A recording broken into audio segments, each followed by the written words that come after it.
by the president and the rest of the senior team. But essentially, the way I've advised him all along will continue.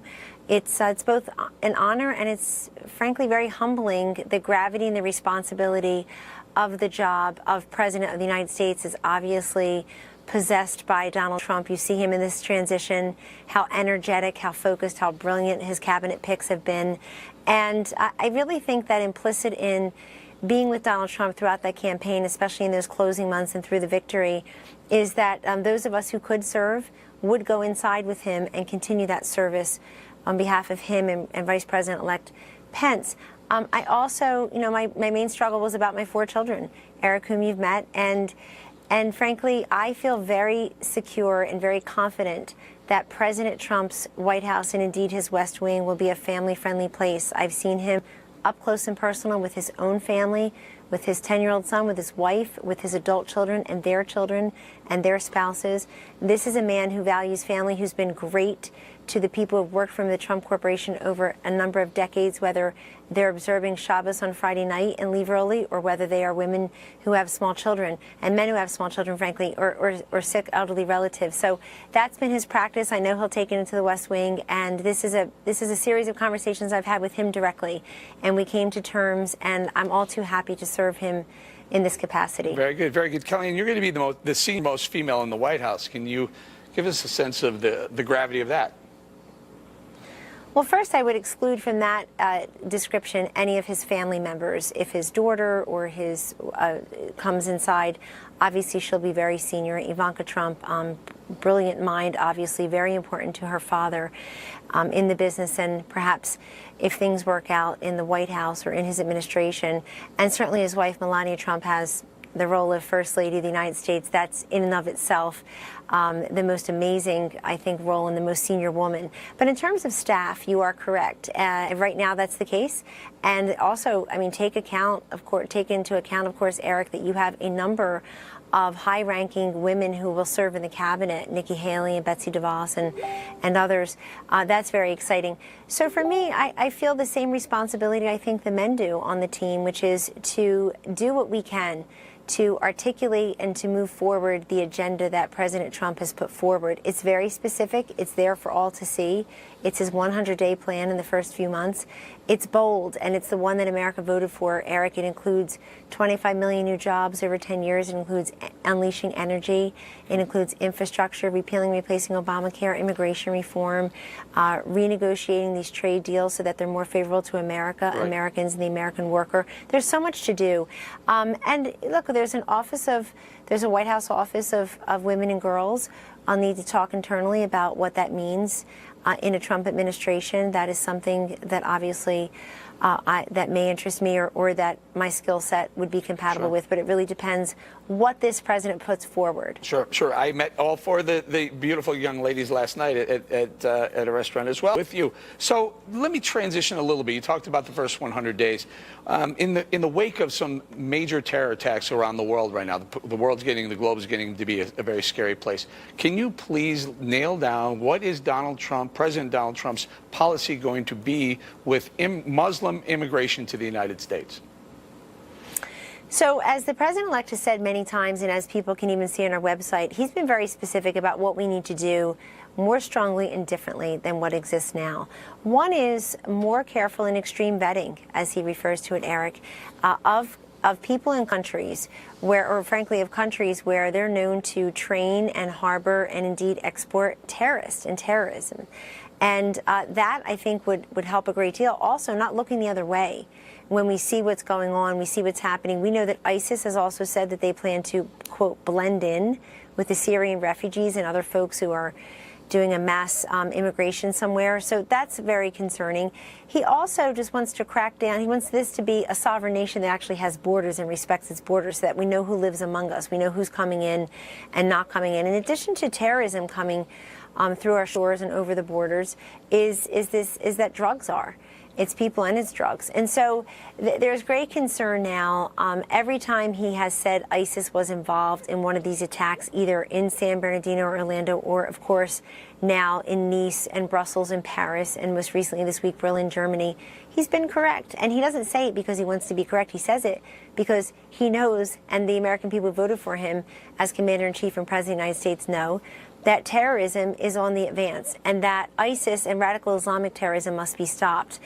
So he is going to do things differently. If you look at the vacuum that was created after we got out of Iraq, it allowed ISIS and its predecessor groups to flourish. Right. And they're on the advance. They have not been contained. And I think the first thing you have to do, Eric, to defeat something is to name it, is be willing to name it. And he names it, and he's got a great plan. Also, he wants the allies and other countries to be involved. We believe there's strength in numbers, and we would love the help of others in helping to defeat and eradicate ISIS altogether. Right, and he's certainly willing to name it, radical Islam terror. Kellyanne, before I lose you, I only have about a minute and a half or so. Mr. Trump also named some senior communications staff team. Sean Spicer, press secretary, we talked about. Hope Hicks has been there since day one. Strategic communications. Jason Miller and Dan Scavino, director of social media. Jason Miller, director of communications. I've worked with a lot of these people. They're fantastic. They're capable. They're able. Big group. You proud of them? Oh, I'm enormously proud of them and very proud to serve with them in the White House. That's called 4 Stars, that team. And Dan Scavino, I should mention, too, the director of social media, has been with the president-elect since day one as well. Jason Miller, obviously the comms director on the campaign. Sean Spicer, when I came on, shortly after I came on board and Steve Bannon came on board in August, we brought on Sean Spicer. It's a conversation we had with Ryan Priebus on how to share Sean, and he has been fabulous up here in New York helping us with the messaging. But here's the thing. I think what's important about that entire team is that they're familiar with the president-elect and he with them. And there's a certain familiarity there. They're also proven to be able to just focus and put your head down and ignore the naysayers and the critics and the hostility that sometimes comes our way. Before I lose you, I want to ask you this, though. How will this new team deal with, frankly, a very biased mainstream media? Well, again, you have to name it to conquer it, and you just did. That's not true of all the media, but we recognize that there's been an unprecedented deluge of negative media to Donald Trump. But, you know, he's the president of the United States. The American people saw through that. And they know how to deal with it. They know how to navigate it. We also know how to forge positive relationships with the print and electronic press when they actually want to have complete and fair coverage.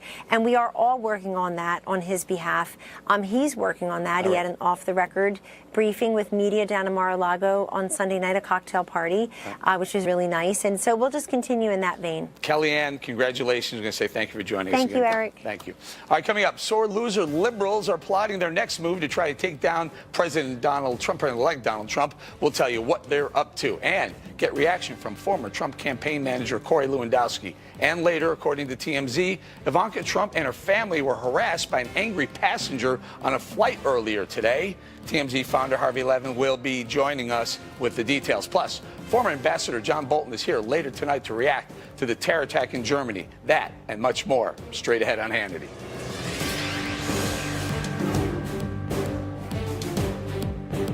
Entirely within his lawful power to do so. Keep in mind, though, that my strong preference has always been to legislate when I can get legislation done.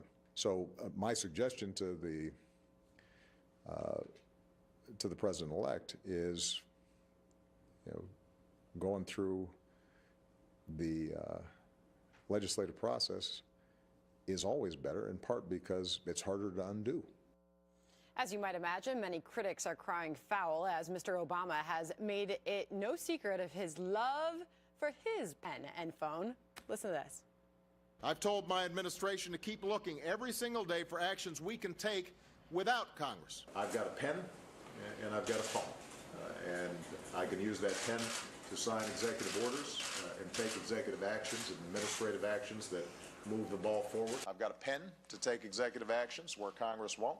Where Congress isn't acting, I'll act on my own. I've got a pen and I've got a phone, and that's all I need.